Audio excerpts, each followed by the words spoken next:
Bonsoir à tous, bienvenue dans Euronews Soir pour l'actualité européenne et internationale de ce mardi 10 décembre. Voici les titres de ce journal. Un nouveau mardi noir en France, des manifestations et des grèves contre la réforme des retraites, beaucoup de perturbations dans les gares et les transports parisiens, également pour demain alors que le gouvernement dévoilera sa réforme. Aux États-Unis, les suites de la procédure de destitution contre Donald Trump, les démocrates ont retenu les chefs d'accusation d'abus de pouvoir et d'entrave à la bonne marche du Congrès. Trump est sous pression à moins d'un an de la présidentielle.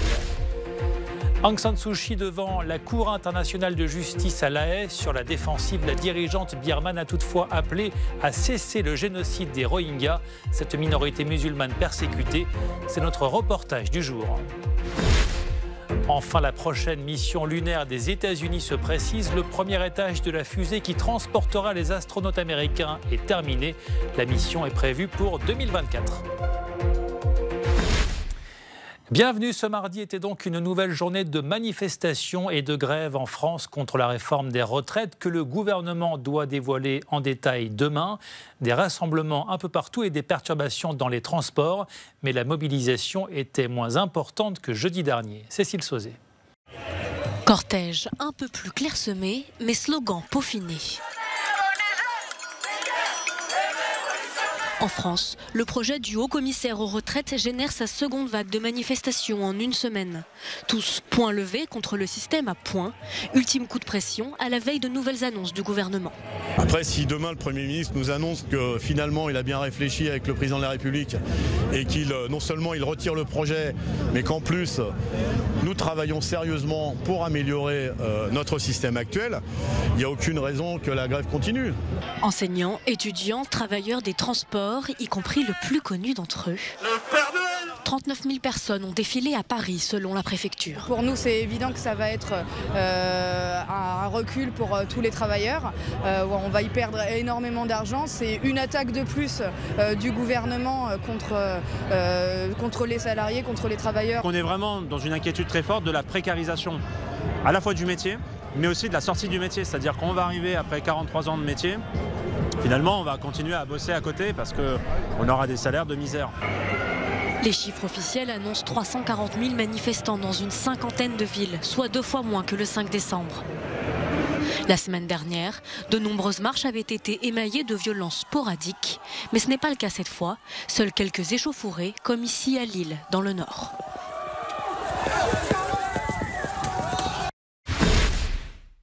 On revient à présent sur ce sommet hier soir à Paris consacré à la crise ukrainienne. Première rencontre entre Vladimir Poutine et le nouveau président ukrainien Volodymyr Zelensky, réunis autour de la table des négociations par Angela Merkel et Emmanuel Macron, et ce alors que le processus de paix était au point mort depuis 3 ans. Les deux parties sont convenues de plusieurs mesures. Une consolidation du cessez-le-feu, un échange massif des prisonniers et un nouveau retrait de combattants. Côté européen, on a salué ce mardi les avancées réalisées lors de ce sommet. Pour faire le bilan de ce sommet sur l'Ukraine à Paris, on retrouve tout de suite Tatiana Katsouyeva-Jean, directrice du Centre Russie à l'Institut français des relations internationales. Bonsoir. Bonsoir. Alors après ce sommet à Paris, a-t-on des raisons d'être optimiste pour la paix en Ukraine ? C'est assez ambigu les résultats de ce sommet, mais en même temps c'est sans surprise. Nous les experts qui suivons le sujet, on l'avait prédit. Sortir de l'impasse, recommencer à parler, c'est déjà quelque chose de très bien. Maintenant, on est loin du règlement politique du conflit. On est toujours sur les positions assez antagonistes entre l'Ukraine et la Russie. Et ce n'est pas tout de suite qu'on va trouver le règlement à ce conflit-là. Alors c'était la première rencontre entre Vladimir Poutine et Volodymyr Zelensky. Le premier grand test diplomatique aussi pour le nouveau président ukrainien. A-t-il été convaincant ? Comme a dit son ministre de l'Intérieur, Arsène Avakov, qui a été déjà le ministre de l'Intérieur sous le président Porochenko, pour le président Porochenko qui était sur une position très dure, il a dit que Vladimir Zelensky a tenu la ligne qui défend les intérêts ukrainiens et donc il a dit chapeau à notre président. Et il faut dire que Vladimir Zelensky avait préparé le terrain pour son retour à Kiev en disant que déjà le fait que le sommet ait lieu, c'est déjà un grand pas parce que la dernière réunion dans le cadre de ce format a eu lieu il y a 3 ans. Depuis 3 ans, il n'y a pas eu de négociation dans ce cadre-là. Il avait aussi tout de suite d'emblée mis l'accent sur les aspects humanitaires, l'échange des prisonniers, tous contre tous, et la continuation du désengagement. Donc sur ces points-là, il y a quand même des choses, comme je disais au début, qui bougent. Donc il ne rentre pas complètement bredouille à Kiev. Il a aussi quand même un résultat qu'il peut afficher. Ce conflit dans l'est de l'Ukraine dure depuis 2014, plus de 13 000 morts. Quelle est la réalité du conflit aujourd'hui sur le terrain ? C'est assez difficile, comme toujours dans les régions où il y a eu lieu le conflit, même où il continue, parce que toutes les semaines, il y a quand même des gens qui meurent à cause des tirs des deux côtés. Les gens vivent pauvrement, le chômage est extrêmement élevé. C'est très dur pour les retraités. Merci beaucoup Tatiana Katsuyeva-Jean, directrice du Centre Russie à l'IFRI, l'Institut français des relations internationales. Merci beaucoup. Merci. Dans l'actualité également, aux États-Unis, les suites de la procédure de destitution lancée contre Donald Trump. Les démocrates ont dévoilé leurs 2 chefs d'inculpation contre le président américain.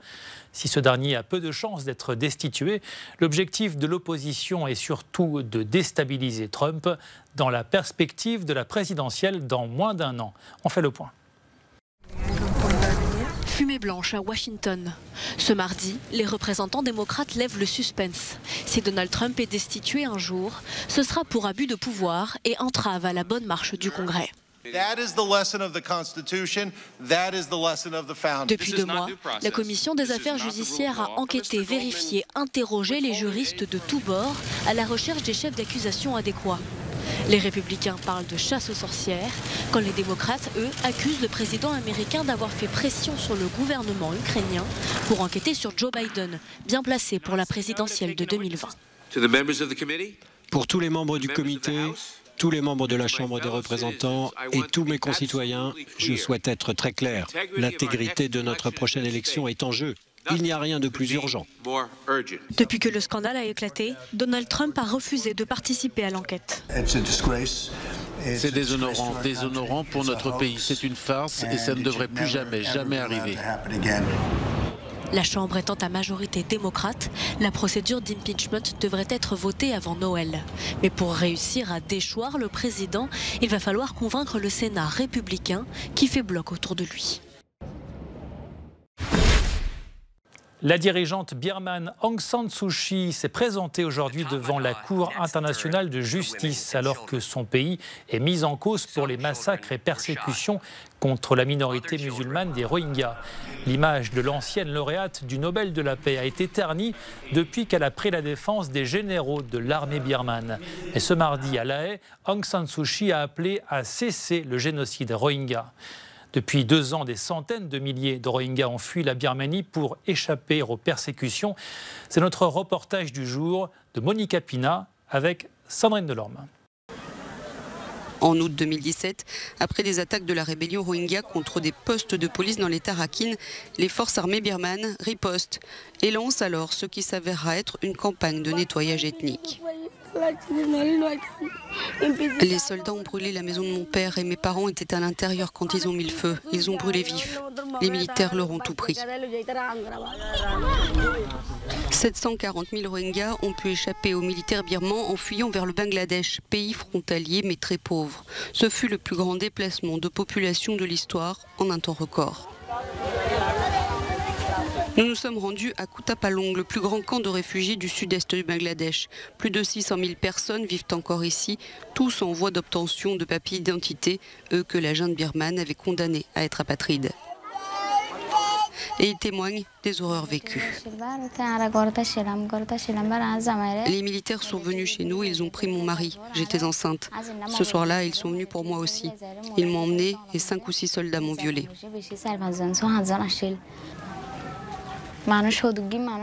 Je me sens vraiment mal. Tous ces gens ont été tués par les soldats. Beaucoup de musulmans ont été torturés et tués sous nos yeux. Beaucoup de gens.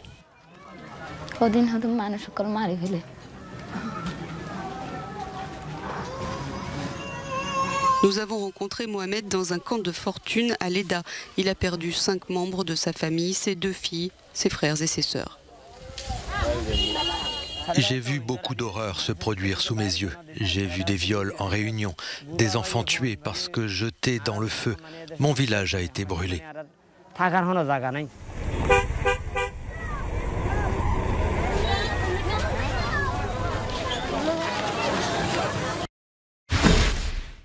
Que s'est-il passé ailleurs dans le monde? Voici, comme chaque jour, notre tour d'horizon de l'actualité vue par nos autres rédactions et en partie en version originale. En Chile, se confirma el desastre. El avión militar que desapareció con 38 personas. Notre bureau espagnol revient sur la disparition d'un avion militaire chilien avec à son bord 38 passagers. L'appareil a disparu des écrans radars alors qu'il survolait l'océan austral. Il avait décollé d'une base située à la pointe sud du Chili et se dirigeait vers l'Antarctique. D'importants moyens de secours ont été déployés, mais l'appareil est désormais considéré comme sinistré. 17 tripulantes y 21 pasajeros, entre ellos 3 civiles. Bei einer Schießerei in einem Krankenhaus in der tschechischen Stadt Ostrava hat es mehrere Tote gegeben. Nos confrères allemands se penchent sur cette fusillade qui a fait 6 morts dans un hôpital en République tchèque. Les faits se sont produits à Ostrava, dans l'est du pays. Un homme armé s'est introduit dans l'établissement et a ouvert le feu avant de se suicider dans sa voiture. On ignore à ce stade les raisons de son geste. Le Premier ministre tchèque Andrej Babiš s'est rendu sur place. In einem Naherholungsgebiet. Χιλιάδες Ούγγροι διαδήλωσαν στο κέντρο της Βουδαπέστης σε ένδειξη διαμαρτυρίας κατά ενός αμφιλεγόμενου νομοσχεδίου της κυβέρνησης. Et puis notre bureau hongrois revient sur cette manifestation à Budapest pour dénoncer le tour de vis budgétaire visant le monde du théâtre, conséquence d'un projet de loi du gouvernement Orban. Le texte pourrait ainsi couper les vivres aux théâtres indépendants et autoriser un droit de veto des autorités dans la désignation des directeurs d'établissement. Des manifestants dénoncent un retour aux années 50. Le nouveau voyage de l'Amérique vers la Lune se précise. Le premier étage de la fusée qui doit transporter des astronautes américains est désormais terminé. Pour en parler, on retrouve dans la rédaction Anne-Lise Fantino. Anne-Lise, la NASA affirme qu'elle va tenir son calendrier. La mission lunaire est prévue pour 2024. Ce sera la première pour les États-Unis depuis 1972. Oui, en effet, pour que ce projet se réalise, l'agence spatiale américaine a déjà déboursé près de 34 milliards de dollars et une étape a été franchie. Boeing vient d'achever le premier étage du Space Launch System, la plus grande fusée de tous les temps. 60 mètres de haut et une particularité, un lanceur qui ne sera pas réutilisable. Un premier vol d'essai sans astronaute est prévu dans 2 ans et ensuite un homme et une femme devraient fouler le sol lunaire 3 ans plus tard. Ce sera donc le premier équipage mixte à se rendre sur place. Une mini-station orbitale doit aussi être mise en place entre 2022 et 2024 et sera en revanche réalisée par des sociétés spatiales privées. À terme, même si la NASA garde en tête l'objectif Mars, le but est d'ancrer une présence durable sur la Lune et d'établir une infrastructure afin d'y extraire de l'eau, de l'oxygène et de l'hydrogène. Voilà, c'est la fin de ce journal. Merci de l'avoir suivi. Retrouvez toute l'actualité sur notre site internet. Restez sur Euronews pour d'autres informations. Très bonne soirée et à demain.